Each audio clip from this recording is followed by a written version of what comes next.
Yeah, buddy, we are back again. Here we are, Back just, at it, the just in Bounce time to Report, beat the buzzer. you know? So, yeah, let's just get right into it. The New York Knicks, two Ugh. recent losses to the Charlotte Hornets and Oklahoma City Thunder.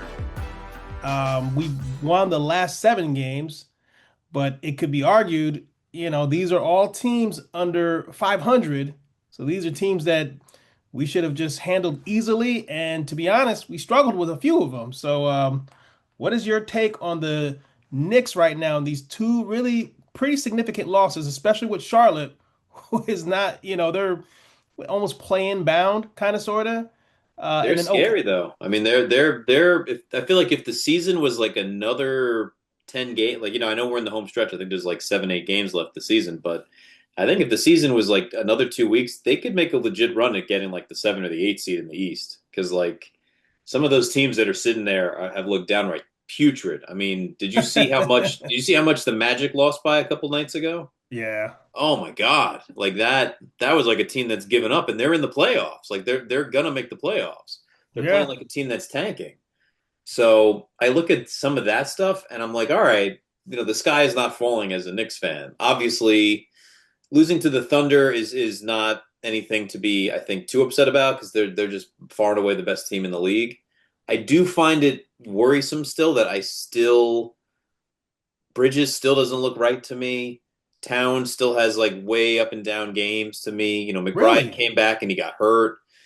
I'm Bridges just Bridges doesn't look right. I mean, I can go to the stats, but he actually didn't play too bad against OKC. I think he had like 21 points or something like that. that was his first decent game in a while though. I mean, he's That's he's been true. invisible for such a long time and we're gonna need him. We're gonna need like a Bridges like we saw in the playoffs to pop up again. And I just feel like this whole regular season he's been kind of like I don't know. It's like he's been in sort of like sleepy mode, and maybe he's saving it. That's what I kind of am putting my hat on for this Knicks team is that when the playoffs come around, they're just going to flip that switch and they're going to turn into the Warriors of the teams that we saw last year, where they're just going to battle everybody.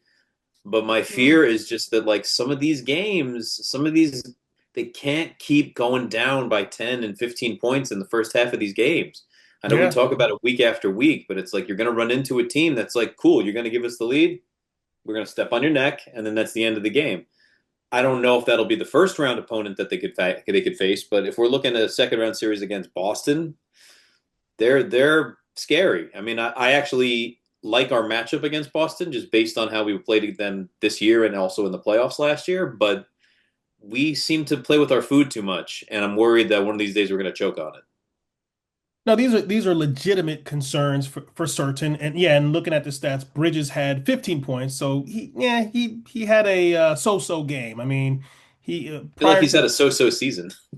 he definitely had a so-so. Probably a lackluster season is probably a better word for Bridges in many Knicks fans' eyes.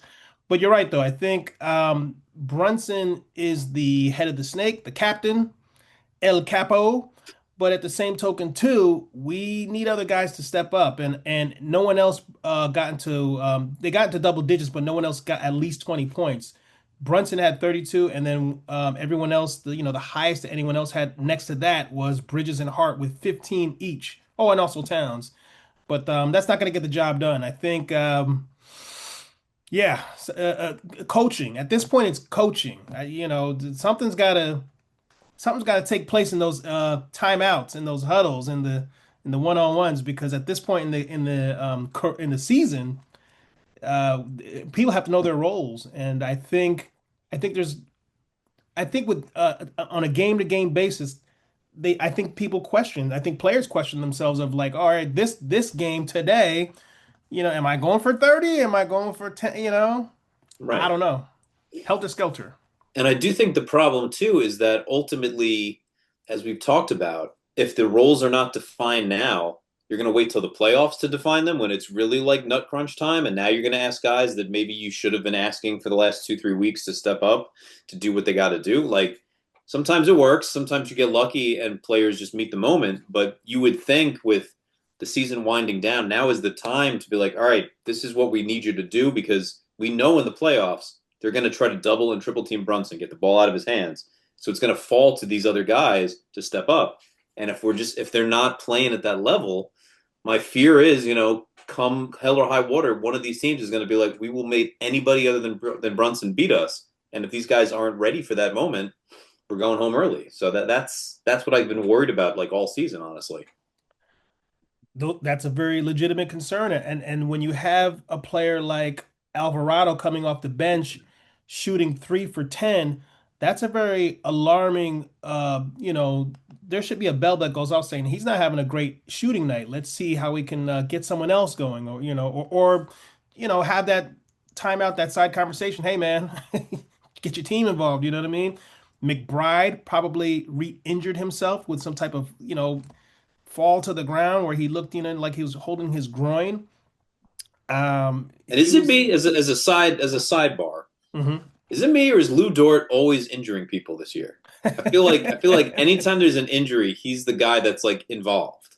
He's low key dirty for sure. And I think he knows it. I think he knows that he does like intentional dirty little things, but he tries to pass and play it off. He did it with Jokic when he tripped him. He Yeah, he does a lot of you know these who he's intentional reminding me things. a lot of. This Who's might be a that? little bit of a blast from the past, but do you remember Bruce Bowen? Oh yeah, yeah. Like San that Antonio kind of guy, Spurs. where he Yeah. where he seems to like that sort of antagonist role, where he's gonna like almost like grab your jersey as much as he can just to see if he can get away with it and just like get on the player's nerves. And on the one hand, like that's great if he's on your team, but if he's not, you hate him. Like that, he's one Right. of those types of players. He's an antagonistic player, but I just feel like he seems to like mixing it up in ways that get other players injured. I'm not calling him like a person who's seeking to injure people, but there seems to be a common denominator in some of these injuries, and it seems to be him. And I think he likes to definitely mix. He's a bigger sized player, so I definitely think he likes to mix it up. He doesn't mind getting tangled with legs and ankles and getting in there to where someone could fall to the ground. He falls on top of him. He's like, "Oops, sorry."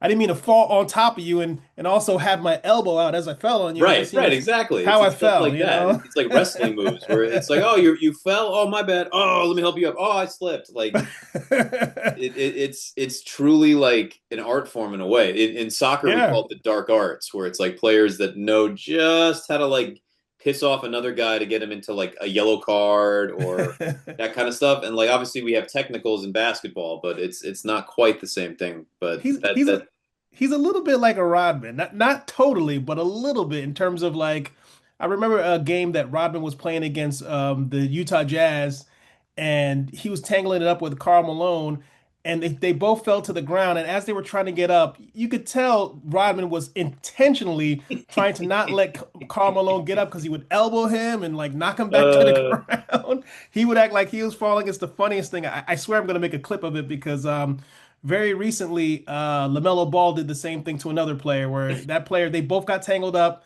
and LaMelo was not trying to let him get up. Every time he was trying to get up and the other guy was getting up, it was like he's trying to get up over top of him.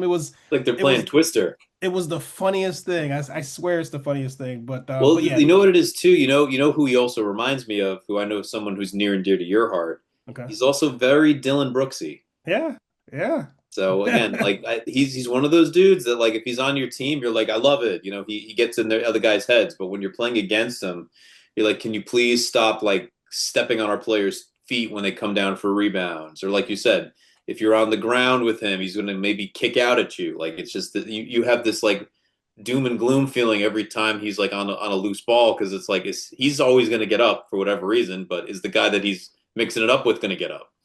Well, So here's an extra hot take. I think Dylan Brooks would have been good to come on the Knicks when we had Randall. When we had Randall and Dylan Brooks, and then like maybe you get a Desmond you don't think they would have Bain. killed each other? No, I don't absolutely think they would. I think the city of New York would have rallied behind their brawls and their tactics and stuff like that. I know we like to think, we don't need Dylan Brooks, we don't need that, we don't need that. But if he was on the team and he was getting into Pacers' faces and doing all these little tactical things, we'd love it. We would absolutely love it. Well, And okay. Hypothetically, over under, how many games would he have missed due to like suspensions and technical fouls? Would he have missed four or five? Like how many Oh, would you more put it more at? than that, probably like 10 or More. probably like Okay. 10 or something. Yeah, he probably would have led the league.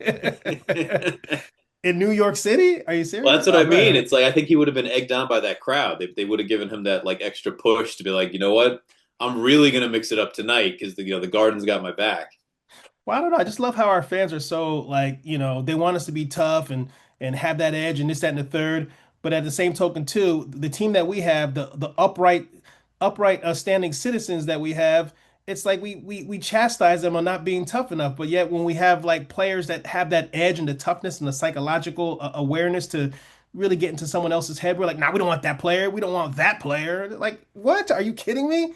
He is the perfect player for New York City, the perfect, in my opinion.